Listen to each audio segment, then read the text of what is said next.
नवनवीन व्हिडिओ पाहण्यासाठी व आमच्या सोबत राहण्यासाठी चॅनलला सबस्क्राइब करायला विसरू नका।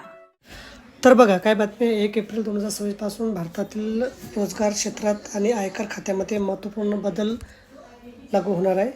बऱ्याच काळापासून चर्चेत असलेले नवीन रोजगार कायदा आणि अर्थसंकल्पात जाहीर झालेले नवीन नियम कर्मचाऱ्यांच्या वेतन संरचनेत पूर्णपणे बदल घडवून आणतील।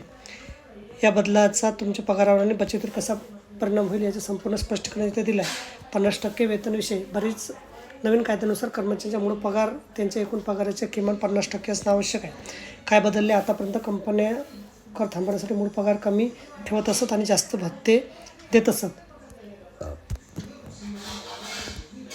पण आता हे 50% पेक्षा जास्त असू शकत नाही। परिणाम मूळ पगार बदलल्यामुळे तुमच्या भविष्य निर्वाह निधी आणि ग्रॅच्युटीच्या कपातीमध्ये वाढ होईल। भविष्य निर्वाह निधीची कपात मूळ पगाराच्या आधारावर केली जात असल्यामुळे तुमचा मासिक पगार थोडा कमी असू शकतो, पण तुमच्या सेवानिवृत्तीच्या बचतीसाठी चांगले आहे। कंपनीला त्यांचे PF योगदान देखील वाढवावे लागू शकते। ग्रॅच्युटीचा लाभ नवीन नियमानुसार ग्रॅच्युटी मिळण्याची असलेल्या सध्याच्या 5 वर्षाचा किमान सेवा कालावधी काही प्रयोगासाठी कमी होण्याची शक्यता आहे। मूळ वेतनात वाढ होत असल्याने नोकरी सोडताना तुम्हाला मिळणारी ग्रॅच्युटी रक्कम जास्त असेल। कामाचे तास आणि सुट्ट्या। दिवसाचे काम कंपनीला 4 दिवसाची कार्य संस्कृती स्वीकारण्याची परवानगी आहे, ज्यामध्ये प्रति आठवडा 48 तासाच्या कामाची मर्यादा असेल। रजा रोखीकरण। वर्षाची शेवटी शिल्लक राहिलेल्या रजेचे रोखीकरण करण्याची प्रक्रिया देखील सोपी केली जाईल।